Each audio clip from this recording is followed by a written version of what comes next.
Ассалаумағалейкум достар, сіздермен бүгін біз кино шоу арнасы. Сіздерге бүгін мен түрмеге түсіп мықты атанған жігіт туралы айтатын боламыз. Бұл кино 2018 жылы пайда болған.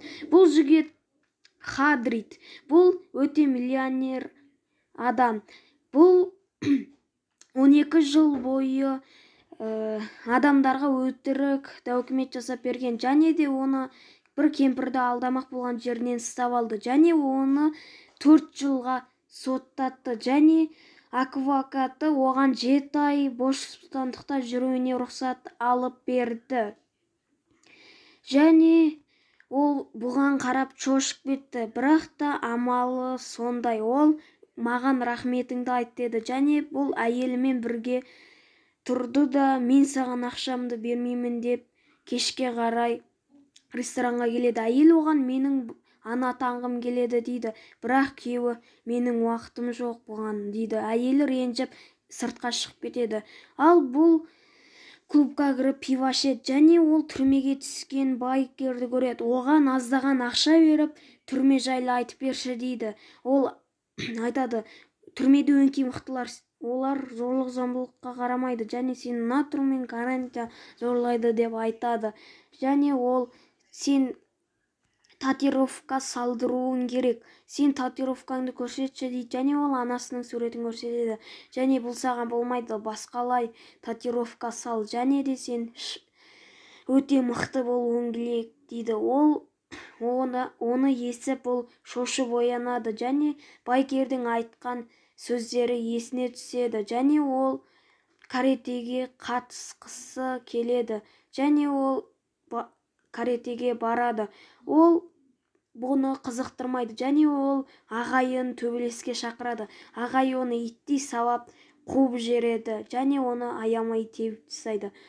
Ол не істерін білмей мастерге барады. Мастер керегені бір сындырғанда Хагрид оған таң қалады, және оны үйіне шақырады. Әйелі оған қуанбайды, бірақ та көну керек, және ол түнде таңғы 6-да оны шекесіне тамған қан оят жібереді, және оған жылқының тілі және етінен шырын жасап ішкіздіртеді, және оны далаға шығарып жаттықтырады, отпен ішін сабайды, шаян жегізеді, және ол өте қатты шынықтыра бастайды. Ол әйелімен ұрсысып қалады. Ол мен шынығуым керек, әйтпесе түрмеге барғанда мен гарантия зорланамын деді. Және оны әйел естіп ұрсысып қалды, және оны жаттықтыра бастайды, және оған кірпіш сындырады. Ол бұл саған аз деп таяқпен де төбелестіреді, және ол мастерді ақырындап жеңе бастайды, және оны ұрған ағайымен төбелесіп, оны аямай ұрып жеңіп тастайды. Оған мастер сен дайынсың дейді, және ол өте қуанады, және оны мастер мен адвокаты оны шығарып тастайды, және әйелі де жылап оны сырттай қарап тұрады. Ол түрмеге басқа адамдармен қарайды. Оған бір еркек қырындай бастайды. Ол оның сыбағасын беріп тастады, және бұл түрме бастығы Джон оларға ережелерді айтады. Біз сендерге қарамаймыз, бірақ сендер тәртіпті болыңдар дейді. Бұл түрме бөлмесіне келгенде оны бір шал басынғысы келді, бірақ оны бір теуіп басын стенаға соққызып орнына қойып тастады, және ол екеуі достасты. Ол шалға бүйірдегі адамдардың басшысы кім десе, ол топтарды айта бастайды. Бұл баклажан тобы, ал мынау америкалар, мынау болса шаян топтары дейді.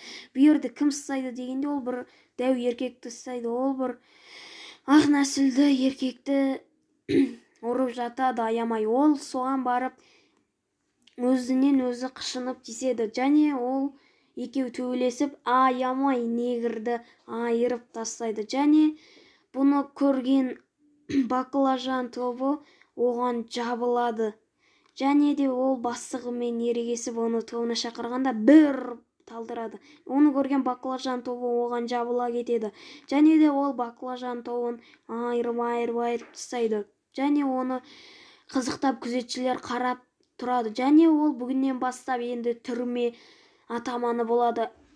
және оған бәрі сыйлап орын береді. Ал мынау алдында таяқ жеп жатқан жігіт еді. Бұл оған рахметін айтпесе, мен сені қорғау үшін емес, мен онымен жекпе-жекке шығу үшін дейді. Және оның өте қылмыспен айналысатынын біліп, оны бастығы шақырады. Сен осы түрмені маған сатып, өтірік документ жасап бер, мен сені сол кезде түрмеден шығарамын деп айтады. Және де ол келіседі.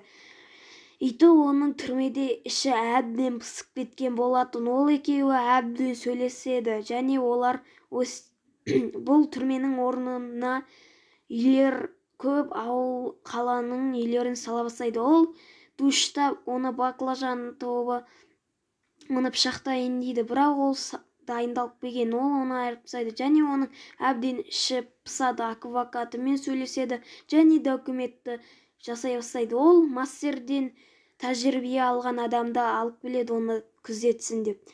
Ол бірақ оны қуана қарсы алмайды және оған араң көзбен қарай бастайды. Ол екеуі әңгімелеседі.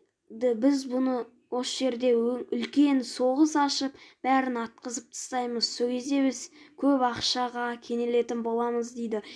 Және ол ойланып отырып шалмен сөйлеседі. Және ол берге адамдарға айтады, сендер бұрын қалай болдыңдар, солай жүріңдер деп айтады. Және бәрі өздерінің баяғы әрекетіне сразу кірісе бастайды.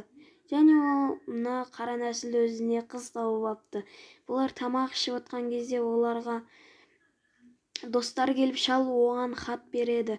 Және оны ол бастығынан келгенін айтады. Және ол бүткіл істерді шешіп отырып, бәрін достастыратын еді. Және олар адал бола бастады, түрмедегі адамдар. Олар бірге туған күн өткізіп және жүреді. Және оған бастыққа ақпарат келеді. Олар өте қатты жақындасып кетті дейді. Және оны бастығы Хадридті шақырып алып, бәрі бұлай болмау керек дейді. Және Хадрид, бәрін баяғыда қалай болдыңдар, енді солай жүріңдер дейді. Бәрі баяғы әдетіне басады. Төбелес, соғысу және де бәріне кетті. Бастығы оны мақтайды. Және сен енді қуана бер, енді сен түрмеден шығатын боласың. Ертең бастықтар келген кезде бәрі төбелесіп кететін болсын деп айтады. Оны қалдырып кетеді. Мастер екеуімен төбелеседі. Және ол ұтылып келе жатады, аяқ асты ол оны ұтып кетеді. Баспен бір соғып ұйықтатып тастайды. Бәрі енді соғыса бастағанда, ажыратайын деп тұрғанда, олар жөнінен жоқ билеп кетеді. Және ол ата бастайды. Және оны охранниктер тоқтатып алады. Біз бұл сені қамаймыз, мынау псих деп айтады.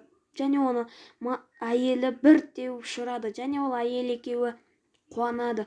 Және әйелі мен ауыр аяқпын дегенде ол қуанып кетеді. Және бәрі оны түрмеден шығарып тастайды. Және оны өлтірмекші болған, оның түнін татуировка алып денесіне салып алған болады.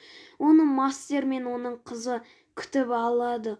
Және соңында мастер оларға қарайды.